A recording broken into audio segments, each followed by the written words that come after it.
to provide social services is to identify the Thank you, Dr. persons who need Holness. it. Thank you, Dr. Holness. Our next question is from Giovanni Dennis, and it goes to Dr. Holness. The Rio Cobre is a major water source for the St. Catherine Plains and communities in and around the Spanish Town. Yet, since 2019, under your watch as Environment Minister, there have been close to a dozen chemical spills causing fish kills and disrupting lives. You say you're a champion of the environment. Why hasn't there been tougher sanctions for the repeated breaches of environmental permits by the companies concerned? The Jamaica Labour Party has put in very tough sanctions, including the requirement for the provision of bonds. We are the only government to uphold these bonds and brought polluters to court.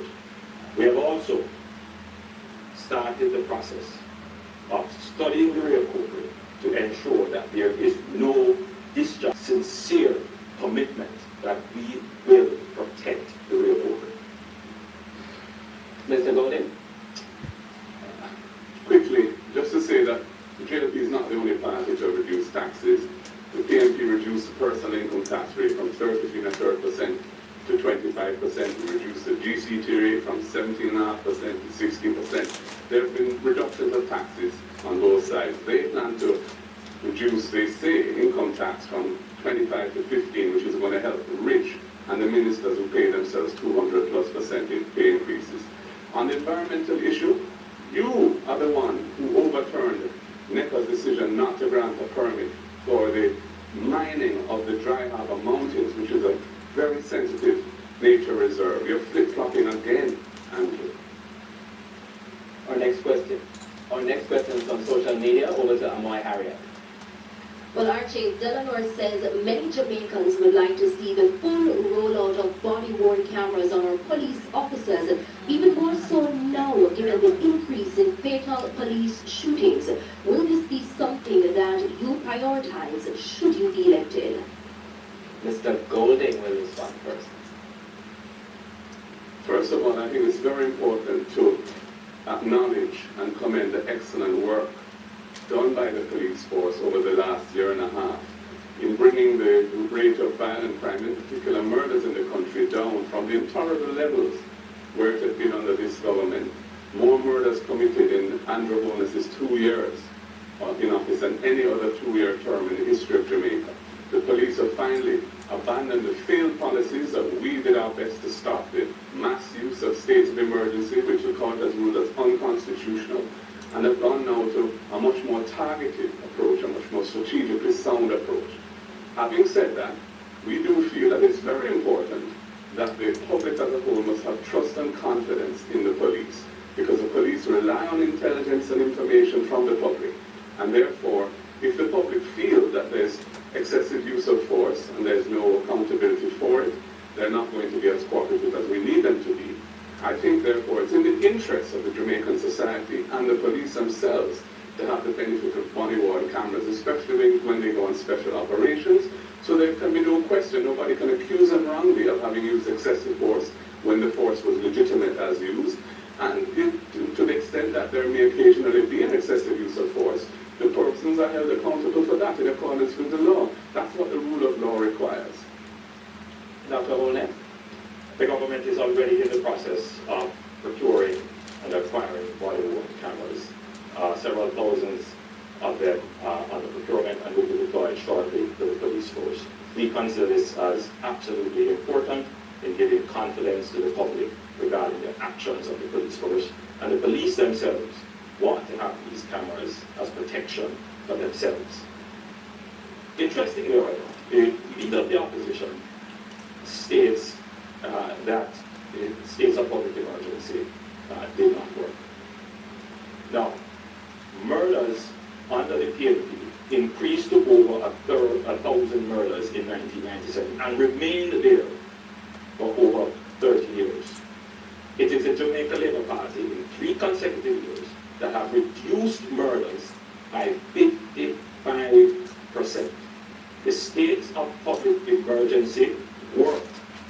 The states of public emergency were supported by the PNP when Peter Phillips was the leader of the opposition, and it reduced murders by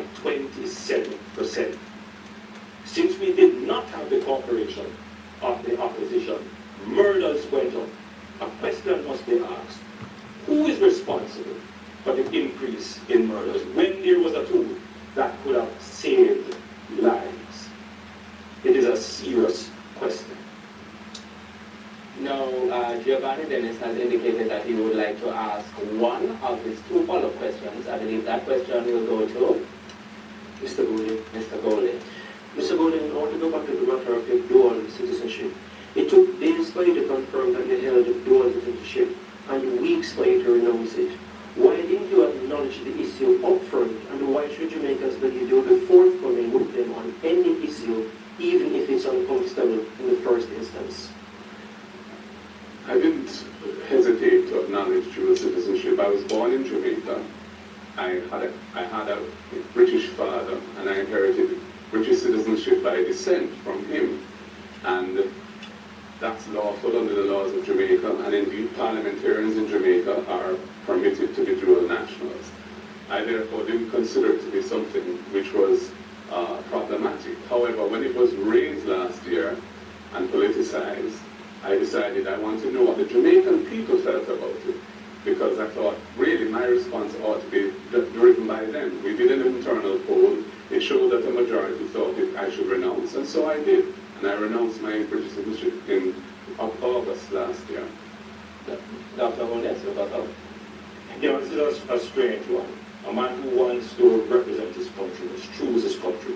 He doesn't need to ask anyone. He should choose. And that's why we say we choose Jamaica.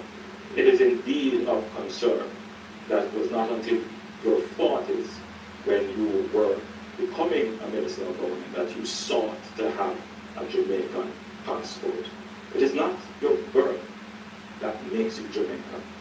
It is the choices you make for your country, including supporting a process that would make a Jamaican head of state here, including getting a Jamaican passport. Our next question is from social media, over to Amor, and that question will go to Mr. Golden. On TikTok, Taj says, given the current negotiations surrounding the U.S. Key Cost Centers in America Act and its potential to impact over 50,000 Jamaican BPO workers, how does your administration plan to safeguard both employment and livelihoods for young Jamaicans if outsourcing opportunities decline? That's a good question, and the truth is that the evolution of technology, especially the advent of artificial intelligence, is also a threat to the type of services that are provided through outsourcing. So we're going to have to ensure that we try and upskill our existing workforce so that they can be trained to do the type of tasks that technology isn't going to be as adept at dealing with as human beings. And we also have to provide other avenues for employment for young people. That's why we're going to establish the Youth Innovation Fund, which will provide grants and loans to young people to get them into business if they want to get into business. And it will enable them to pursue their talents in tech or in creative industries or any other area of endeavor so that they can express themselves, help to monetize their talent and build brand Jamaica. And so those are the types of things that need to be done. We also want to emphasize training and the role of the private sector in training. We'll be giving an incentive, a dollar-for-dollar matching of all businesses who invest in upskilling and training. We will match their investment through the HEART program to encourage them to invest further in training and upskilling the workforce so they can employ more people in higher paying jobs. Right now, too many of our people are struggling in low-income jobs, low-wage jobs, low-tech jobs. The same question goes to Dr. Holness. Well, let me give you some practical and real answers instead of very stuff.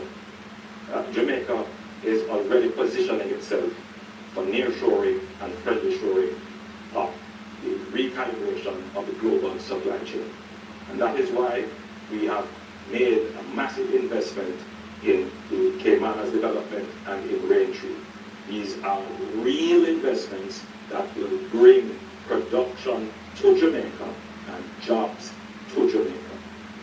We have already started to ensure that over 120,000 Jamaican youths can access training free of cost on the HEART. And much of that training is in support of not just BPO, but logistics. But more than that, we saw the change in technology coming and the impact it will have. And that is why we have invested in a coding and technology Technology Academy, the Amber Heart Academy, where hundreds of Jamaicans are trained in not just the basics, but as high up as data science. Because what we want to create in our society are the trained skills that can attract the jobs that we are already negotiating for. You have a government that understands the changing global dynamics. Thank you, Dr. putting in Ones. place measures to take advantage of it. We will now take a short break and invite you to stay tuned. The general elections debates are presented by the Jamaica Debates Commission.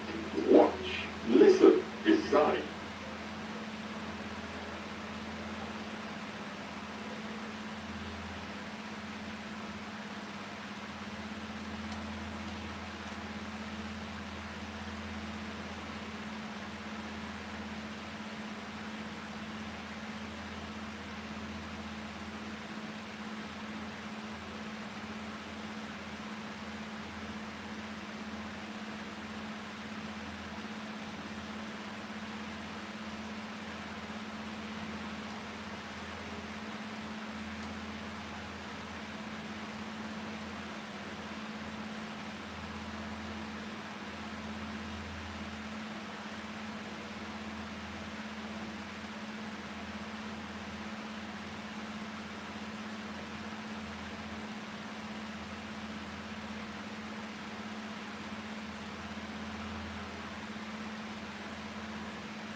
presented by the Jamaica Debates Commission in association with Scotiabank. Forever future, Kendall, the taste of quality. Surgical Group, building trust one generation at a time. Glow, MCB, Arc Manufacturing, Water, JM Group, Lasco Chin Foundation, and Jamaica Group, Miss Birdie, H&L Homes, and VM Group. Watch, listen, decide, vote.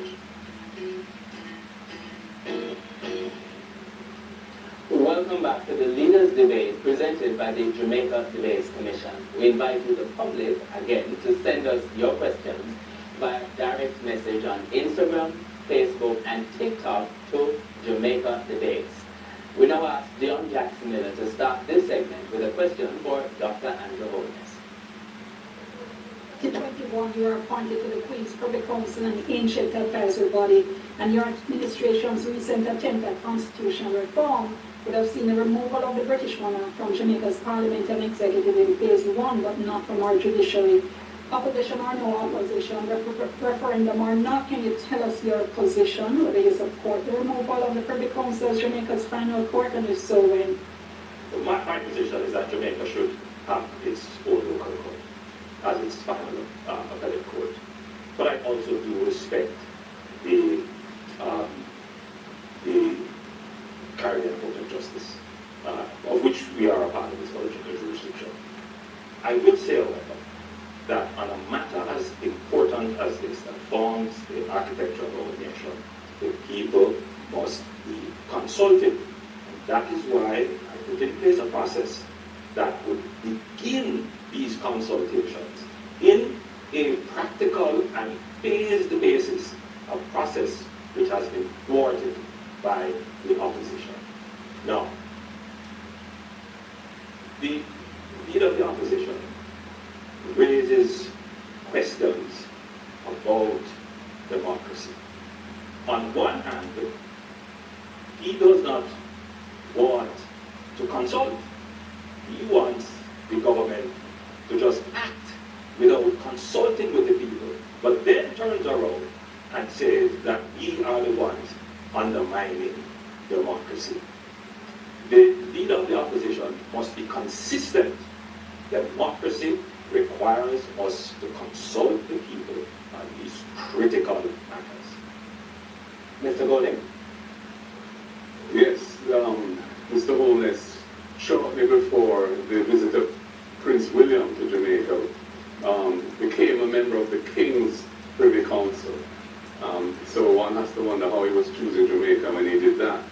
Anyway, to answer the question, we want to follow the Constitution, and the Constitution has been ruled by the Privy Council as the highest court as not requiring a referendum for the decision as to whether or not the CCJ should become the final court replacing the Privy Council. And that is what we think ought to be done. There's no other country that has moved away from the Privy Council that had a referendum to do so, and there are good reasons for that. Our next question is from Giovanni Dennis, and it goes to Mr. Golding. Mr. Golding, the PNP under your leadership has flip-flopped on a number of issues. For example, Julian Robinson on May 16, 2023, said the opposition takes no issue with the massive salary increase of parliamentarians. The very next day, the PNP released a statement objecting to the increase. Why should Jamaicans trust that you won't similarly make about terms on promises you are making now? When Julian said that in Parliament, he was referring to the principle of parliamentarians getting an increase. He wasn't addressing the specifics of what was being proposed. We hadn't had a discussion around those specifics. When we looked at the details and we saw the massive increase that the Prime Minister was proposing for himself and for his ministers, we felt it was unconscionable to do that in the context where the public sector workers had just had their salary negotiations under some duress in relation to the teachers in particular, finalized, and many of them were getting 20% over 2 years. That is why we had to clarify our position, because it was not in accordance with what we thought the principle demanded. Now, over time, thinking can evolve.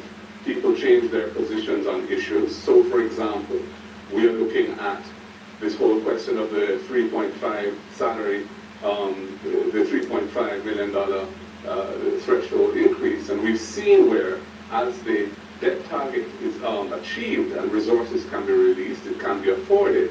We weren't calling for 3.5 2 years ago, but we see that the need, inflation, etc. happened. Cost of living pressures are there. Our evolution, our thinking has evolved, and we think that this is the right thing to do now, and we're committing ourselves to it. So, you know, I don't think the criticism is justified. Thank you, Mr. Golding. Dr. Holness now has... I have to call out that the leader of the opposition is telling lies. Julian Robinson stood in Parliament and said he supported the increase. Clear, and the tapes are there. Secondly, he called the increase unconscionable, yet he takes it. I and JAMAICA Lashes did not take it. The option was available to him as well. I chose not to take it. The leader of the opposition says, I have 28 bank accounts. That is absolutely not true. The report of the Integrity Commission includes accounts that are closed, accounts that are dormant, insurance accounts, and investment accounts. Thank you. They have Thank you, Dr. Holness. Our next question is from Dion Jackson Miller, and it goes to Dr. Holness. Dr. Holness, in your 2016 manifesto, you said, quote, will make it mandatory that the appointment to sensitive posts be approved by a 2/3 majority in each House of Parliament, thereby requiring consensus between government and opposition. Now, the posts identified included the Office of Director of Public Prosecutions. Not only did you not implement this, but you disregarded the opposition's objections in the case of the recent extension, which led to a court case. Wasn't this a betrayal of the principle of bipartisanship that you had been proposing 9 years before? Absolutely not. And indeed, in some instances, there are parliamentary review of sensitive positions. And I want to be also very clear that the constitutional reform process that we have put in place would take into consideration all of these proposals that were made. We cannot tinker with the Constitution, doing a little bit here and a little bit there, and therefore we decided to put it in a comprehensive process, again, which the opposition has thwarted. But since I have some time, let me also address some other issues about the leader of the opposition. In my own Integrity Commission report published in Parliament, there are no findings of corruption. All my assets are in Jamaica, and I have declared everything to the Integrity Commission. The leader of the opposition, however, also had a report from the Contractor General previously, which found that they benefited from public resources in an irregular way. They termed it a sweetheart deal. In my report, there is no such thing. None of my resources are ever connected to any public funds or any public resources. However, for the leader of the opposition, the report was very clear that their operations were considered to be irregular and a sweetheart. Thank you, Dr. Holness. Mr. Golding has an opportunity to respond. The Prime Minister has no interest in bipartisanship. He has strong dictatorial tendencies and really would prefer not to consult with the opposition at all if he didn't have to. And I say that based on my experience with him over the last 5 years. He talks about he didn't want to tinker with the Constitution. Then why did he seek to amend the Constitution as a one-off, tabling the bill and seeking to pass it on the same day to extend the DPP's tenure beyond what was constitutionally allowed? That was tinkering, Prime Minister, so come on. And in terms of the Integrity Commission reports, my declarations have been certified every year as being proper. Yours have not, because you are under investigation for illicit enrichment. Mr. Golding. Our follow-up question now, Dear Jackson has indicated she'd like to use the first of her follow-up questions. On the same issue of the DPP's appointment, Principal Dr. Holness does not require constitutional amendments, though, and if it is that you were committed to the principle of bipartisanship, why would you have rejected such strongly worded opposition coming from the opposition leader? End of the day, this matter was taken to the court, and the courts decided. and the DPP was reinstated. I want to also clarify something that the leader of the opposition said. The investigations carried out by the Integrity Commission are at an end. I am not currently under any investigation. There were no findings of corruption or charges. The leader of the opposition continues to try to weaponize these things because that is the only crutch he has to stand on. I, Andrew Holness, am thoroughly transparent. Thank you, Dr. Holness. Thank you, Dr. Holness. Mr. Golding has the opportunity to respond. And then Andrew Holness is being disingenuous and tricky. The Integrity Commission referred his matters to the Financial Investigations Division, a law enforcement agency charged with investigating serious financial crimes, for further investigation. What was his response? When there was a vacancy at the head of it, he sought to appoint or influence the appointment of somebody who is his close personal friend and who had said publicly on nationwide radio that he didn't see anything wrong in the report on Mr. Holness's financial situation, the Integrity Commission's report. It was clearly a set-up job, and we feel that very strongly that this needs to be addressed. Thank you, Mr. Golding. Our next question from social media. I'm going to hand over to Amoy. Malik on Facebook says many Jamaicans feel the economic growth that's been reported hasn't lowered their grocery bills or electricity costs. How do you measure economic success beyond the statistics? Dr. Holness has the opportunity to respond. The first measure is income. And 280,000 jobs have been created in Jamaica, which means that more Jamaicans have income. There is a rise in income. Let's look at the minimum wage. The Jamaica Labour Party government has tripled the minimum wage. So there are more Jamaicans earning more at the lower levels of our country. Further, access to basic amenities. 350,000 Jamaicans have access to potable water, and in our next term, we will ensure that the 900,000 Jamaicans which now don't have reliable or full access to water will have access to water.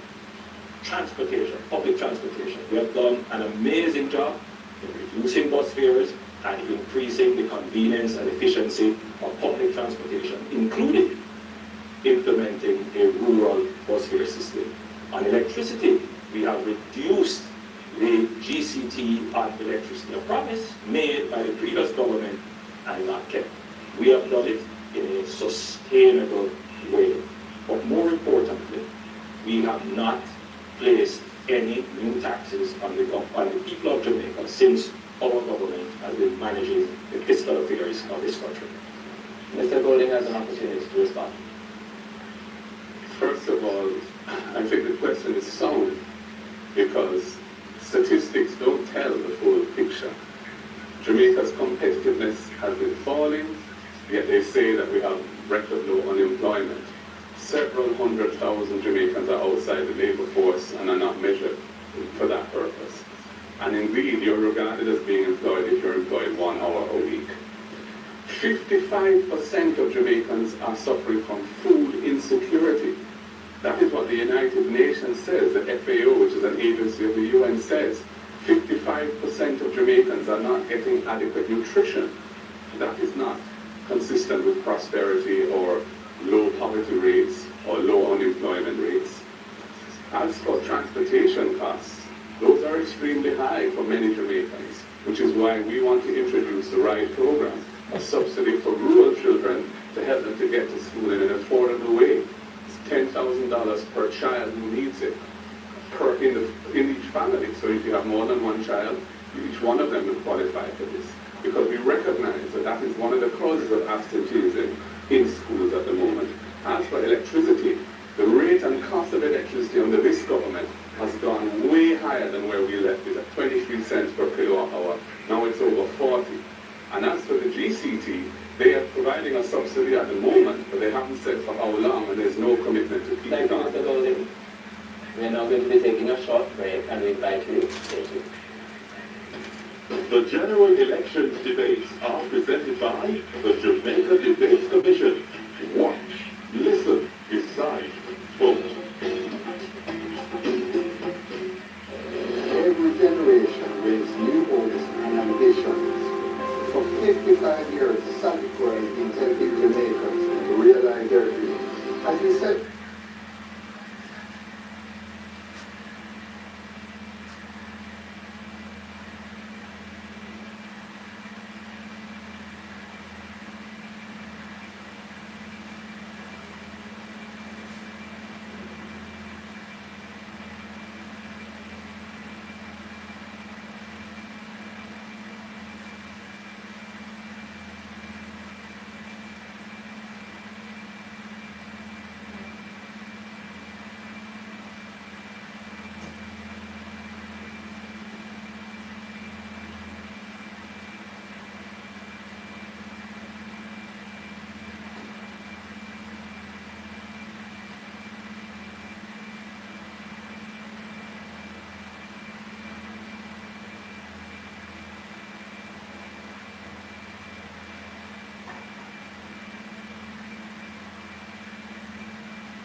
presented by the Jamaica Debates Commission in association with Scotiabank. Forever future. Kendall, the taste of quality. Such core group. Building trust one generation at a time. Blue, NCB, Mark Manufacturing. Water, JM Group. Lasco Gin Foundation. And Jamaica Group. Miss Birdie, H&L Homes. And BM Group. Watch, listen, decide, vote. Welcome back to the final segment of the Leaders Debate presented by the Jamaica Debates Commission. We invite you, the public, to send us your questions via direct message on Instagram, Facebook, and TikTok to Jamaica Debates. Now, this segment actually begins with a follow-up question. Giovanni Dennis has indicated that he'd like to ask one of his follow-up questions, and that goes to Dr. Andrew Holmes. Dr. Holmes, on the matter of your government's hostility towards accountability institutions, in a world where journalists reporting on the conflict in Gaza are being murdered, the constant attacks on the press in Jamaica by both political parties undermine press freedom and has been reflected in Jamaica's slippage on the World Press Freedom Index.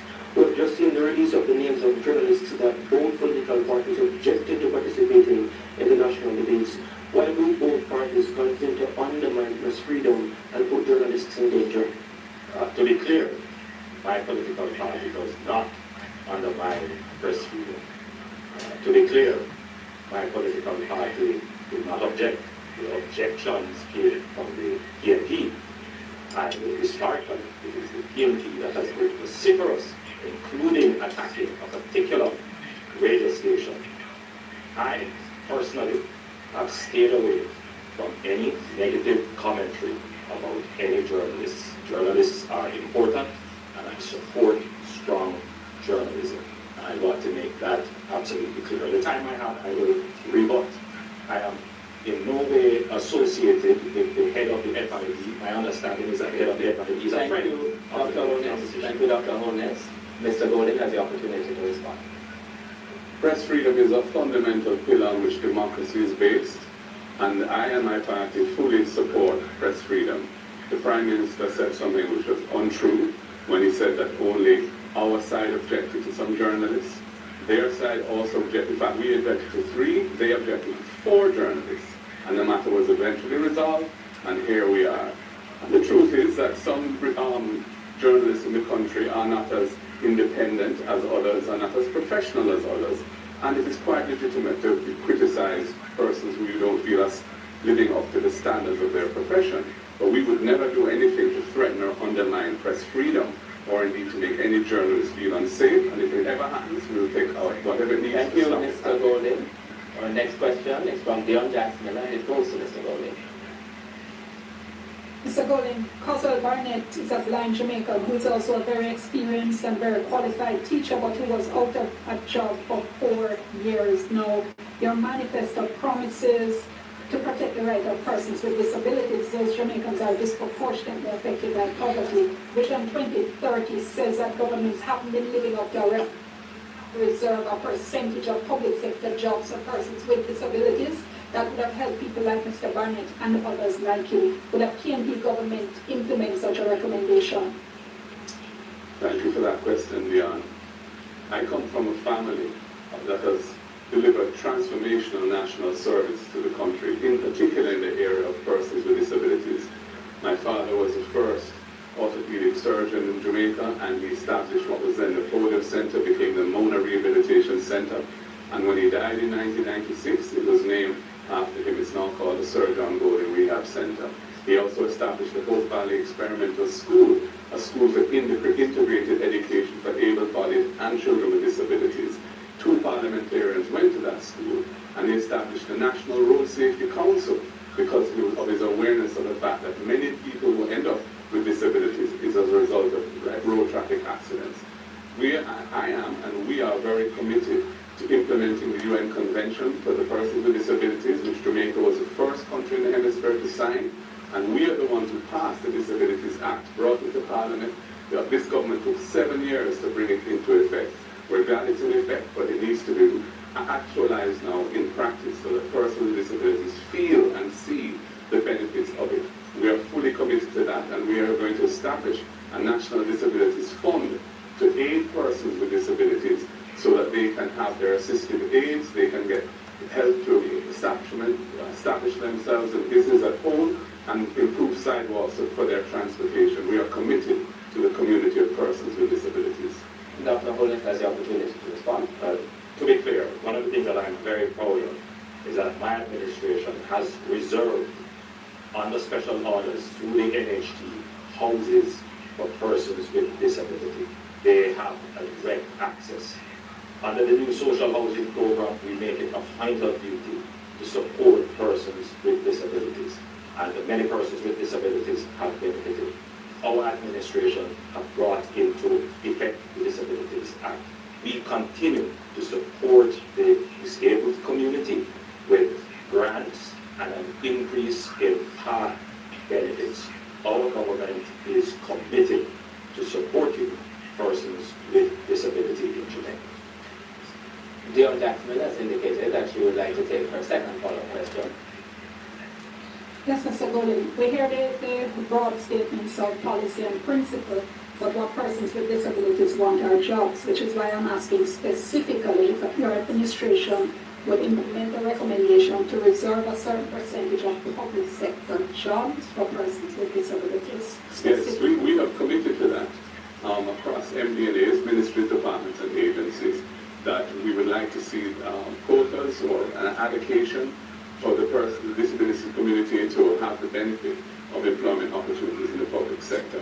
But we also recognize the need to ensure that those who have the capacity to deliver services or to make things at home are empowered to do so. And that's why we have the National Disabilities Fund, which we will establish to help them to get a start in life in the area of business and fulfill their talents and monetize their talents so they can uplift themselves and their families from their homes. So yes, we're fully on board with the idea that you mentioned, Dion. Dr. Holness, Most definitely. We will do that, and we will do more. In fact, at the Office of the Prime Minister, we do make it a point of duty to ensure that persons with disabilities are employed at the Office of the Prime Minister, and we will give that directive if it is not already in effect to all the ministries. But more than that, people with disabilities want to be independent, and they want to work independently, many of them. And we, through various initiatives, including through the various development funds that we have, will provide resources to persons with disability so that they can start their own businesses. And I think that is the critical thing, to ensure that our persons with disabilities are independently earning money. our next question still goes to Dr. Holness, and it comes from Giovanni Dennis. Dr. Holness, communities like Charlemont, Birdsong, Acadia, and many others across the corporate area have complained and have taken the government to court for inadequately regulated developments. Justice Hart Hines, in a 2021 ruling, said the KSAMC and the NEPA have been dilatory in their mandate to enforce local planning laws and regulations. In December 2021, he said work was being done to restructure the entire approval process, yet the issues persist. Why isn't more being done to force the KSAMC and the NEPA to do their jobs to enforce the building regulations? When that comment was made, the situation was as you said. Since then, there have been significant improvement in enforcement, and including a new planning order for Kingston and St. Andrew, which clarifies many of the issues that were in contention, including we have included more inspection officers at the KSAMC, and there are more cases now being brought to court which are being prosecuted. So there has been an improvement. However, I believe that there is still much more work to be done in terms of increasing the enforcement capabilities, and yes, there are some legislative changes that need to be clarified, particularly as to how titles are issued and how densities are. Mr. Golden has the opportunity to respond. Since the People's National Party assumed the leadership in the council of the KSAMC, the new mayor, Andrew Swaby, has been pursuing internal governance reform, including persons from outside, to try and improve standards and processes, make them more transparent and effective, so that the citizens of the corporate area can expect higher levels of governance. I think it's unfortunate that in the case of Mr. Holness and his wife, they are in the business of real estate development, or certainly she is, and that presents serious conflicts of interest which have manifested themselves in some of their own schemes that they've developed. I think we need to have rules which preclude that kind of activity so that there's no question of conflicts of interest. We've come to the point in the debate where the questioners, the debaters get an opportunity to ask each other questions. We begin, we invite Mr. Golding to ask a question of Dr. Andrew Holness.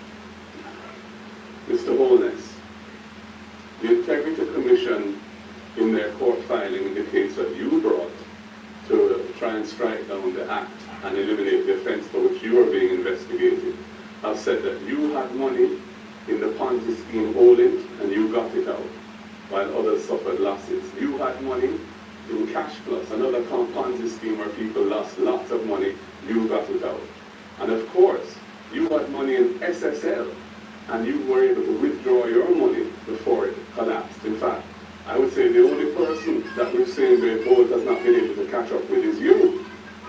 And I want to ask you, how do you think and why do you think the people of Jamaica should trust you to have, be in charge of the governance of the country for a third term with that track record and with that cloud hanging over your head?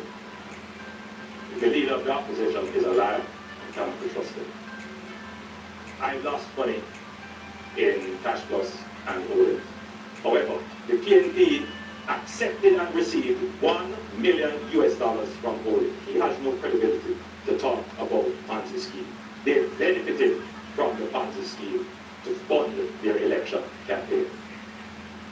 He questions my wife's integrity about development. My wife and my family are hard-working Jamaicans. We started off with taxes like many other Jamaicans, and I have worked hard. He has sought to weaponize that. But the people who receive me when I go into the country, they say, Andrew, don't worry. No weapon formed against you shall prosper. Mr. Golding, your rebuttal. I've made the point that for the Prime Minister and his wife to be in the real estate business when so many of the agencies of government which regulate that business fall under his Ministry of Economic Development and Job Creation creates the possibilities for conflicts of interest, and I stick by that position. We now invite Dr. Andrew Holness to ask the question of Mr. Mark Golding. The leader of the opposition speaks about integrity and trust. He was an advisor for former Minister of Finance that put in place a policy of high interest rate, for which he acted as a broker for the government to invest loans and bonds for which he received a commission of high interest rate, to the point where one of his members described this as the greatest transfer of wealth from the poor to the rich.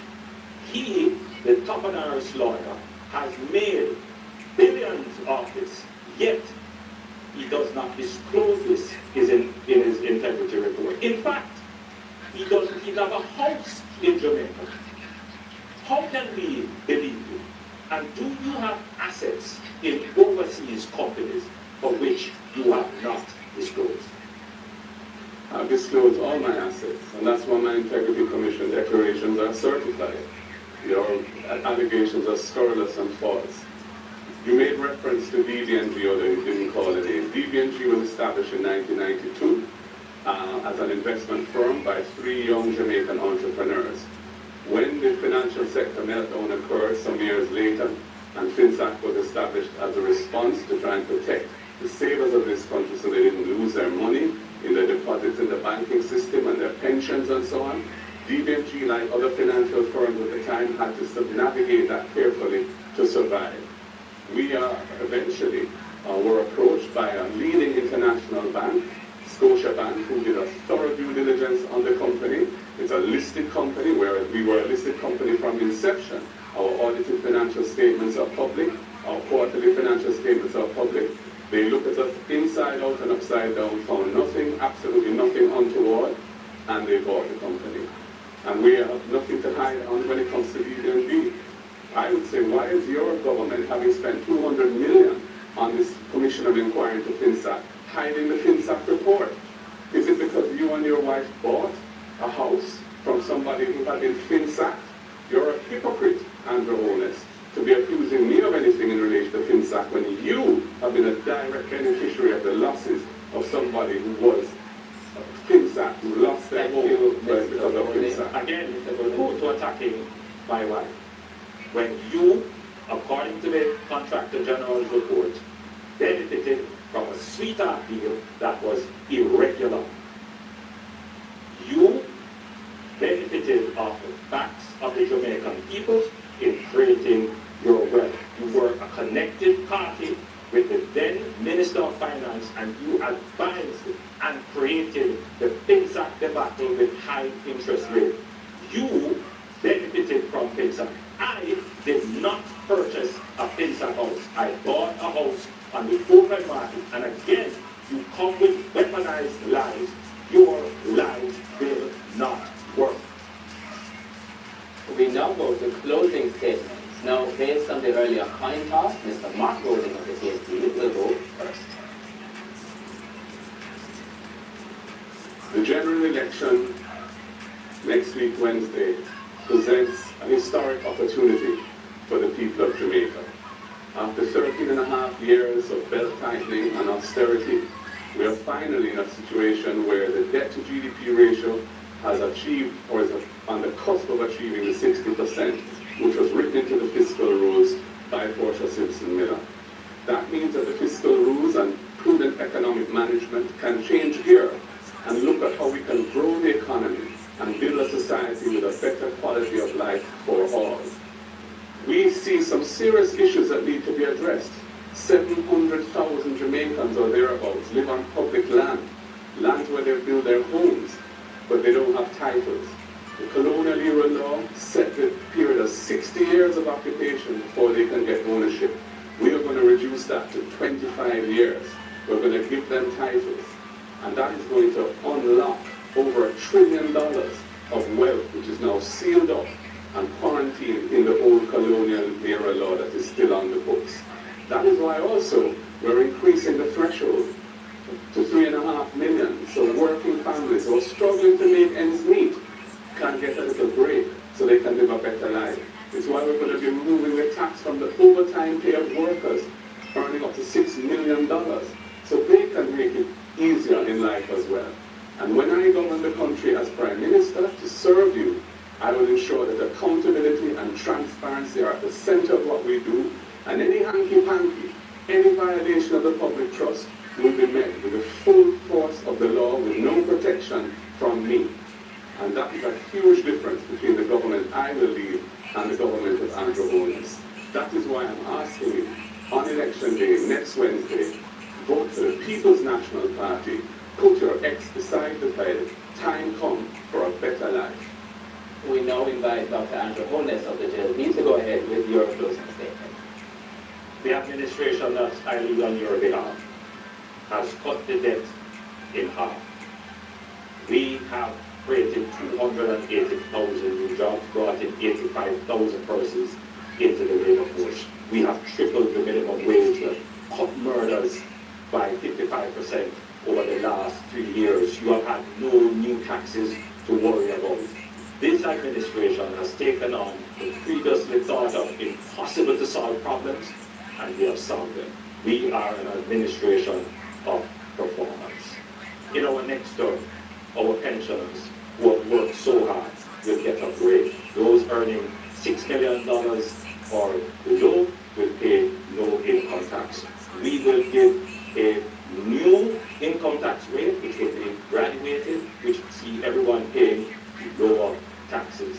You will see 60,000 more houses being brought on the market, with 15% of them dedicated to young people. We will give incentives to developers to build houses for young people. You will see a new transportation system for rural school children coming into being.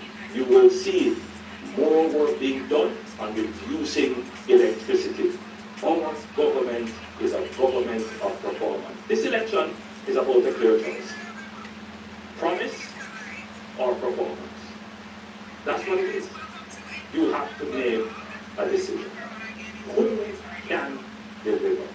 It is this administration that has taken on the difficult problems, and we have to deliver it for you. I ask you on election day to vote for what is best for Jamaica. Vote for a government that performs. Vote for the Jamaica Labour Party. Thank you. Thank you, Dr. Holness. Thank you, Mr. Golding. In the good spirit of the debates, we now invite Dr. Holness and Mr. Golding to shake hands.